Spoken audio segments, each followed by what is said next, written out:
Mano, tu já percebeu, cara, que às vezes até inconscientemente a gente acha que Deus ele é o nosso servo, que tudo que aquilo que o homem mimado pede, Deus ele tem que atentamente responder com esse pedido? Porque se Deus não atender o meu pedido, quem sou eu, o homem de Deus, o profeta? Porque se eu mando, Deus tem que obedecer. Porque se eu profetizo, Deus tem que responder. Porque se eu declaro, Deus tem que entrar com a ação. Porque se eu, mano, nada, você não tem nada.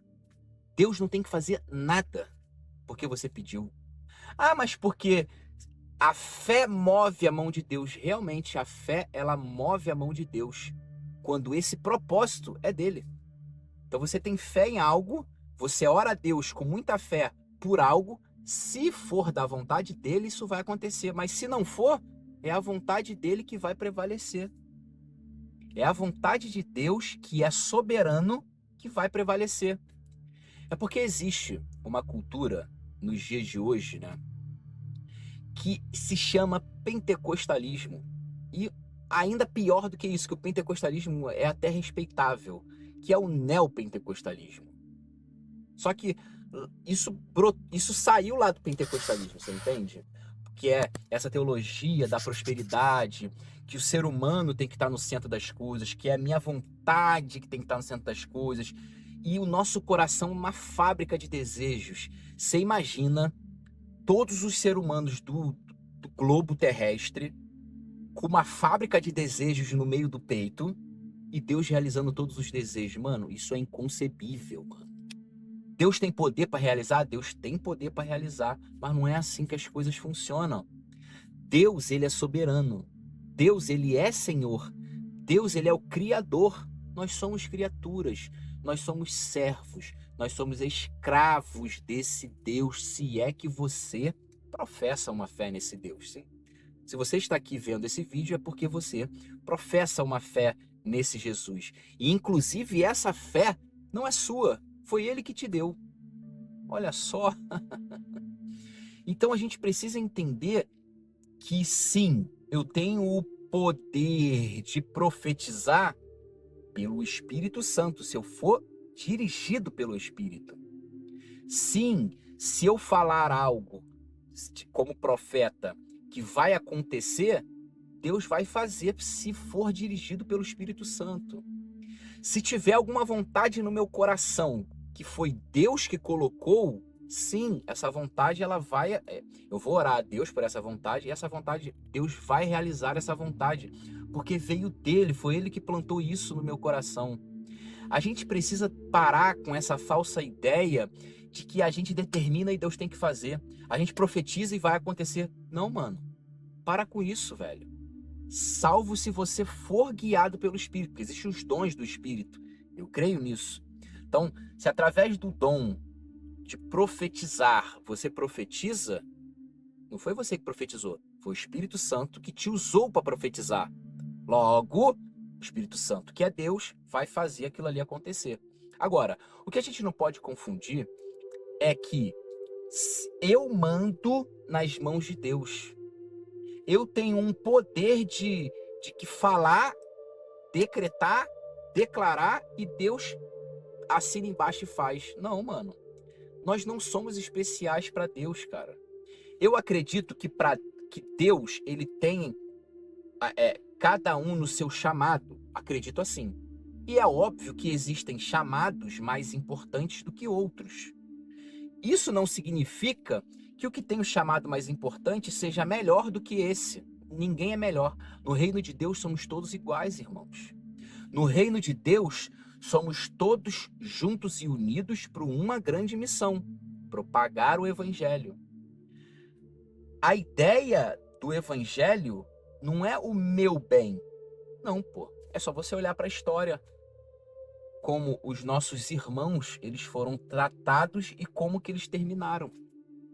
E aí você vai ver que, mano, não foi muito legal a morte deles, tá ligado? E aí a pergunta que fica é o seguinte: tu pede pra caraca pra Deus e quer que Deus faça. E se Deus pedir tua vida? Tu dá a tua vida por Jesus? Seja sincero. Então, mano, Vamos parar com esses, com essas é um dogma mesmo que foi plantado para massagear às vezes o nosso ego, cara. Essa teologia da prosperidade afetiva, que é o meu afeto, que sou eu em primeiro lugar, que são as minhas vontades em primeiro lugar. Que, mano, eu preciso que Jesus faça isso. Eu não precisa de nada, mano. Tu precisa ser só um servo fiel que está debaixo da potente mão de Deus e que você sabe que Deus está no controle de todas as coisas. Se der certo, foi Deus. Se der errado, foi Deus. E ele sabe por que deu errado, tá ligado, mano? Daqui a pouco ali na frente você vai entender por que que deu errado, porque Deus está te dando uma experiência para lá na frente, de repente te conceder algo muito maior do que você conseguiu pensar e imaginar. Inclusive isso é Bíblia. Tá ligado, mano? Para com essa noia, com essa religiosidade, com esse chip de religião que colocaram na tua mente, de que você que manda em Deus, mano. Você não manda em Deus.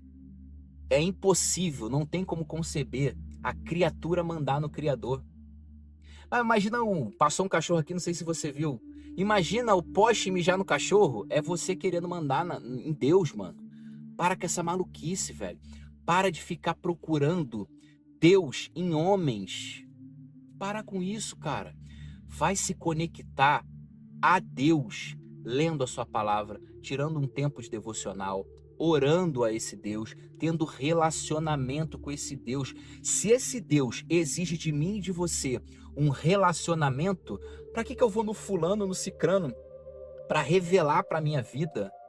E às vezes essa revelação mexe com a gente porque nós somos humanos, e a gente quer que aquilo aconteça, e às vezes nem é a vontade de Deus, mano. Às vezes o irmão ou a irmã que revelou que é bênção de Deus, são instrumentos de Deus, mas naquele dia ali, às vezes a carne falou um pouquinho mais alto e, pô, deu ali, ela profetizou ou ele profetizou e de repente nem era aquilo. Mas a gente fica com aquilo nessa cabeça. Quantas profecias você já recebeu que não foram concretizadas, irmãos? E quantas profecias você vai no caixão e não vão ser realizadas? Porque não é da vontade de Deus. Deus, ele é soberano. Guarda essa frase com você. Quando você parte do pressuposto de que Deus é soberano, a sua vontade é nada. A sua vontade é só entrar debaixo dessa vontade de Deus. Fazer a vontade desse Deus. Porque se você quer me seguir, primeiro, negue-se a si mesmo. Depois, tome a sua cruz.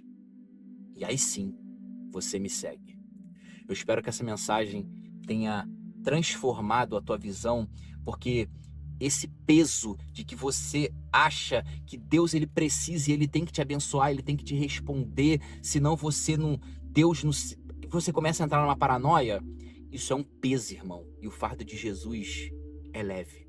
Se você tem uma caminhada com Deus pesada, maçante, tá difícil, tem alguma coisa errada, irmão. É leve. O fardo de Jesus, ele é leve. A sua cruz é pesada. As suas mazelas, negar a si mesmo, isso é pesado. Agora, o fardo dele é leve, mano. Espero que tenha feito sentido tudo que eu tenha falado aqui. E a gente se vê, mano, no próximo vídeo.